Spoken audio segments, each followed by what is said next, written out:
My name is Anthony Weaver, and I'm a lead risk assessor with the Lead Paint Detectives. I'm here with Dr. Marilyyne Wood, an expert on childhood lead poisoning. We are answering the question surrounding the topic My child has lead poisoning. What do I do next? In part two, we discuss what happens when your child tests at 3.5 micrograms per deciliter or above. What are the next steps? Let's get back to our interview with Dr. Marilyyne Wood. I'm here with Dr. Marilyyne Wood. We're going to start from the beginning. If my child's blood lead level, their BLL, is 3.5 micrograms per deciliter or above, what is the next step? The next step is, this may have been just a finger stick or a screening tool that we use frequently. Okay. And they should have a venous sample, which would be from this area of the arm. It's good to go somewhere where they have people that are really good drawing pediatric children, but it should be done. You could go to your pediatrician. You can go to compassion care clinics. There's many free clinics in Toledo that will do this, because we need to confirm our screening by a venous sample. If the venous sample is elevated anywhere over 3.5 or above, then we need to take action. And there's many interventions.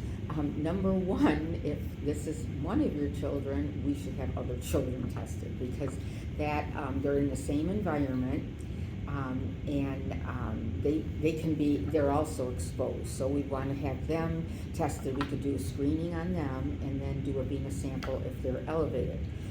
So you're saying basically if one child is you test positive for lead poisoning, to make sure you test your other children as well.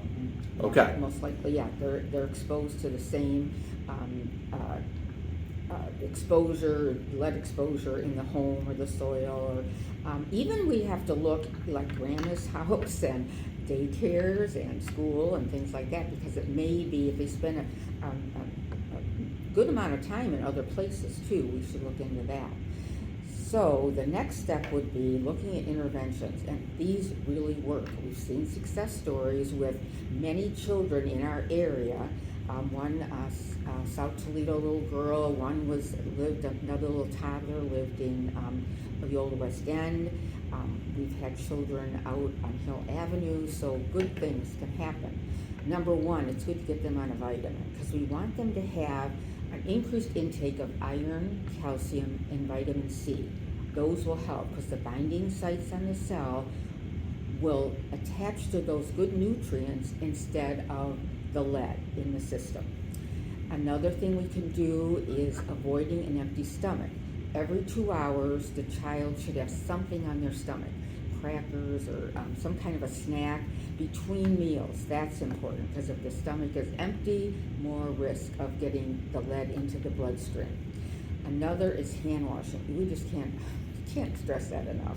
Good hand washing after the bathroom, before meals, frequently playing with the dog, those kind of things, playing outside. And the soil, we bring in the soil. Many times it has paint chips around the foundation of the home. We bring that in, so leaving their shoes at the door. So indoor, outdoor shoes.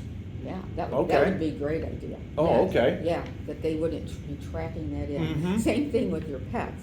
They bring that in, so you want to wipe off their paws before they enter the home, so we're not tracking that in.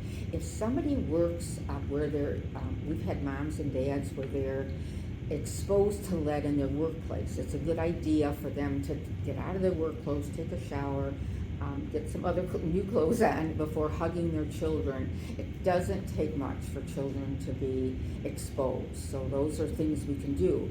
And we've had success. We had a little girl in the South End, 22.6, and mom did all these things. She wasn't a nurse. She worked really hard. And then it was 6.1 after a period. Oh, wow, so, that's great. Yeah. That's great really news. Good. And then another little toddler, this is interesting because it was one of my students, and she said, interesting you working with lead, Dr. Wood.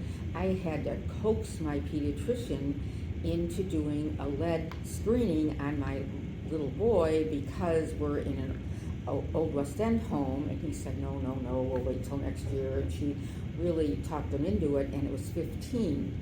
And then we followed this child over time, and it went down to 11, and then down to 5 before this child entered school. So there's really good things that can happen. The best thing is they don't get it at all. That's why prevention is so important. Another thing to keep in mind is when you move. If you move from another home, and the child was tested at 1 year and 2 years and maybe before kindergarten, and everything's good, but now you're in a new location, it's good to start that process again because they could have been exposed in the new location. Oh, okay. Now, who gets involved once a child tests positive, goes over 3.5 micrograms per deciliter, their BLL goes high? Who all gets involved? What's the process there? Yeah, it should be nursing would be involved. I know I followed many of these children longitudinally to see how they do. The pediatrician or the PCP, the primary care physician should be involved. Or if you go to a clinic, that's great too. And we should follow them up because after they have a venous sample and it's high, then we never do screenings anymore. Now we're going to do venous samples. So after we do those interventions, in 3 months and 6 months, we want to recheck these children to see how they're doing. Otherwise, we kind of lose track of them. We want to be sure we follow up. And could you explain, I know there's different action levels from 3.5 and onwards. Could you explain the action levels? Sure. 3.5, I like to follow up right away because it seems many of the children I test are entering kindergarten or already in grade school, elementary school. So many times we see them increase. So now we want to follow up on them. We want to get others involved. It's important. The school nurses are such an asset to me. That's kind of essential. Absolutely. That's how I got started in the schools. I would go and talk to their monthly meetings with my College of Nursing students, and many of them signed up. I would have so many I couldn't even tackle it all in a semester to have, because they know children that are struggling with school, and they think that they have elevated lead, and we could do something about that. Okay. So, and school principals, receptionists, our pastors, I've spoken at churches. Pastors to tell even? them, Wow. Yeah, and All right. after their services, we've spoken with their congregations, and then we've held health fairs at the churches. So there's many opportunities to get screened. We hold them pretty regularly, so it's a good idea to get them screened. And then the health department is very interested in the 0 to 6 population. So Okay. you can go to the health department too. And I think it's important to remember, you can back me up on this one, just because your child tests positive for lead poisoning, it all is not lost, is it? You can actually do things to... Absolutely, yeah. We'll never get a zero level. That's what we would like. But even at, if we could get to 1 or 2 or something, just to reduce it, and we can do that. It's, Okay. We've seen, and some of these children, like the little girl in the South End, she's in a regular classroom now. Before she was in she had an IEP and needed some special help. So we've seen that, which is a wonderful thing, because we want them to do well in school and keep up and not repeat, because we see that frequently.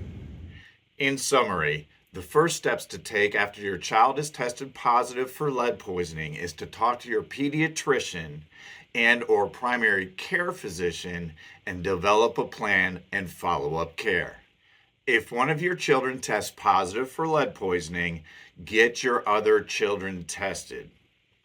And a diet high in iron, calcium, and vitamin C can help reduce blood lead levels. It's important to repeat that just because your child tested positive for lead poisoning doesn't mean all is lost. You can reduce the levels of lead in your child's blood.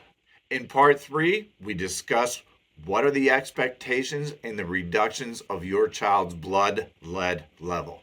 I'm Anthony Weaver with the Lead Paint Detectives. Like, comment, subscribe to this channel for more information about lead issues.